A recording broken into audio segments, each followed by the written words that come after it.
కాంగ్రెస్ రాష్ట్ర ఎంపీల పోరాటానికి స్పందించిన కేంద్రం యూరియా విడుదలకు ఓకే చెప్పింది. కర్ణాటకతో పాటు పలు ప్రాంతాల నుంచి యూరియా రానుంది. కాళేశ్వరం ప్రాజెక్టులో తప్పులు చేయకుంటే కేసీఆర్, హరీష్ రావు ఎందుకు కోర్టుకు వెళ్లారని ప్రశ్నించారు కాంగ్రెస్ నేతలు. సాంకేతిక కారణాలతో జస్టిస్ ఘోష్ రిపోర్ట్ బయటపడకుండా అడ్డుకుంటున్నారని ఫైర్ అయ్యారు.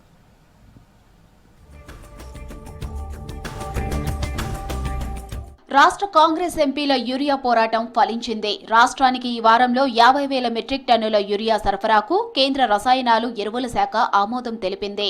కర్ణాటక నుంచి 10,800 మెట్రిక్ టన్నుల యూరియా షిప్మెంట్ ప్రారంభమైంది. ఈ వారంలో మరో 3 షిప్మెంట్లలో యూరియా సరఫరా చేయాలని కోరమాండల్ ఇంటర్నేషనల్ లిమిటెడ్ కు ఆదేశాలు జారీ అయ్యాయి. కక్ష రాజకీయాల లెక్క కనబడుతున్నది. మీరు తెలంగాణ రైతులకి న్యాయం చేయకపోతే ఊరుకునేది లేదని చెప్పి వారితో మాట్లాడడం జరిగింది. మరి ఈరోజు ఇమ్మీడియట్గా వాళ్ళు 50,000 టన్నులు యూరియా రిలీజ్ చేస్తామని చెప్పి అనౌన్స్ చేయడం జరిగింది. తెలంగాణ రైతాంగాన్ని అందరికీ మేము భరోసా ఇస్తున్నాము.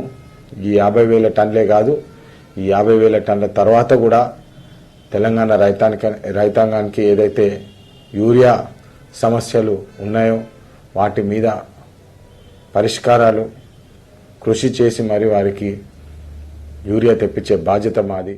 వచ్చే అసెంబ్లీ సమావేశాల్లో మూఢనమ్మకాల నిర్మూలన చట్టాన్ని ప్రవేశపెట్టి అమలు చేసేలా కృషి చేస్తానన్నారు PCC chief MLC Mahesh Kumar Goud. Hyderabad Sundarayya Vignana కేంద్రంలో తెలంగాణ మూఢనమ్మకాల నిర్మూలన చట్ట సాధన సమితి చర్చా వేదిక నిర్వహించింది. విజ్ఞానవంతులతో పాటు కొంతమంది రాజకీయ నాయకులు కూడా పదవుల కోసం స్వామీజీల చుట్టూ ప్రదక్షిణలు చేస్తున్నారని విమర్శించారు. సైన్స్ అభివృద్ధి చెందినప్పుడే మూఢనమ్మకాల నిర్మూలన సాధ్యమన్నారు. త్వరలో మూఢనమ్మకాల నిర్మూలన సాధన సమితి ప్రతినిధులతో సీఎం సమావేశమే బిల్లులను చట్టం చేసేలా చూస్తానన్నారు మహేష్ కుమార్ గౌడ్. చదువులేని వాళ్ళు ఇంకా చాలా ఉన్నారు ఈ దేశంలో, ఈ రాష్ట్రంలో. వారు నమ్ముతున్నారంటే ఓకే, చదువుకున్న వాళ్ళు, పీజీ చేసిన వాళ్ళు కూడా ఎంతో వీక్ అయిపోతున్నారు. ఎంతో వీక్నెస్ అంటే మనిషికి వారు కూడా భ్రమలు పడతా ఉన్నారు. స్వాములు చెప్పే మాటలు నమ్మి మోసపోతున్న సందర్భాలు ఎన్నో ఉన్నాయి. దానికి కారణం ఏంటంటే మనిషి యొక్క వీక్నెస్. ఈ మూఢనమ్మకాలు పోవాలంటే ఇంకా చదువు పెరగాలి, లిటరసీ పెరగాలి. కాళేశ్వరం కమిషన్ రిపోర్ట్ పబ్లిక్ లో పెట్టకముందే కేసీఆర్ కోర్టుకు వెళ్లాడంటే ఆయన తప్పు చేసినట్టే భావించాల్సి వస్తుందన్నారు ప్రభుత్వ సలహాదారు షబ్బీర్ అలీ. జస్టిస్ ఘోష్ కమిషన్ రిపోర్టును అసెంబ్లీలో పెట్టి చర్చిస్తామని చెప్పారు. రాహుల్ గాంధీ ఆలోచనలతో సీఎం రేవంత్ రెడ్డి రాష్ట్రంలో కులగణన చేశారన్నారు. బీసీ రిజర్వేషన్లపై బీజేపీ నేతలు అనవసర రాద్ధాంతం చేస్తున్నారని ఫైర్ అయ్యారు షబ్బీర్ అలీ. ఇంకా కమిషన్ రిపోర్ట్ ఇంకా పబ్లిక్ డొమైన్ లో రాకముందు ఎందుకు డౌట్ వచ్చేది నీకు? ఎందుకు అంత తొందరగా కోర్టుకు పోతున్నావు అంటే నీకు డౌట్ అయిపోయింది. ఇది నేను తప్పులు చేసినా కాబట్టి ఇది నేను ఆపకుంటే రేపు నేను మళ్ళీ నాకు శిక్ష ఉంటుంది అని భయంలో ఉన్నాను. ఇప్పుడే మీరు చెప్పినారు 1 ఇయర్ 2.5 ఇయర్ అయిందని. 4-5 సార్లు ఒక్కొక్కరికి పిలుస్తూ ఉంటే కూడా 10 సంవత్సరాలు కూడా అది కంప్లీట్ కాదు. కాళేశ్వరం కమిషన్ కూడా ఒక కోర్టు లాంటిదేనన్నారు ప్రభుత్వ విప్ ఆది శ్రీనివాస్. జస్టిస్ పీసీ ఘోష్ నివేదికను అసెంబ్లీలో పెట్టకముందే బీఆర్ఎస్ నేతలు సాంకేతిక కారణాలతో అడ్డుకోవాలని చూస్తున్నారని విమర్శించారు. జస్టిస్ ఘోష్ నివేదికపై కేసీఆర్, హరీష్ ఎందుకు కోర్టుకు వెళ్లారని ప్రశ్నించారు విప్ ఆది.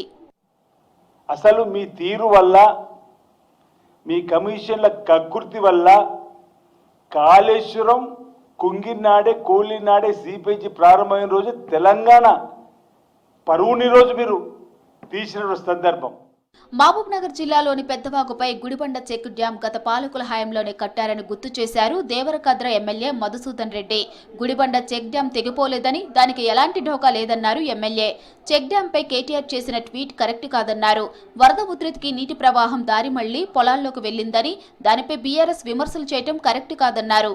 దద్దమ్మ కేటీఆర్, నీకు నిజంగా చిత్తశుద్ధి ఉంటే, నువ్వు నిజంగా నీకేమైనా బుద్ధి జ్ఞానం ఉంటే, నీకేమాత్రం ఇంగిత జ్ఞానం ఉన్నా వాస్తవాలు తెలుసుకొని ట్విట్టర్లో పెడితే బాగుంటుంది. నువ్వు వస్తే నేను చూపిస్తా. చెక్ డ్యామ్ తెగిపోతే నేను నా ముక్కు నేలకు రాస్తా. చెక్ డ్యామ్ తెగపోకపోతే నీవు నిజంగా ఒక మనిషివైతే వచ్చి ఆడ వాస్తవ విషయాలు తెలుసుకొని నువ్వు ముక్కు నేలకు రాయాలని చెప్పి నేను ఈ సందర్భంగా డిమాండ్ చేస్తాను. మహారాష్ట్రలో వరదల్లో గల్లంతే మృతి చెందిన జగిత్యాల జిల్లాకు చెందిన 2 బాధిత కుటుంబాలను పరామర్శించారు మంత్రి అడ్లూరి లక్ష్మణ్, మాజీ మంత్రి జీవన్ రెడ్డి. అండగా ఉంటామని, ముఖ్యమంత్రి సహాయ నిధి నుంచి ఎక్స్గ్రేషియా అందజేస్తామని హామీ ఇచ్చారు. బాధిత కుటుంబాలకు ఇందిరమ్మ ఇల్లు కేటాయిస్తామన్నారు.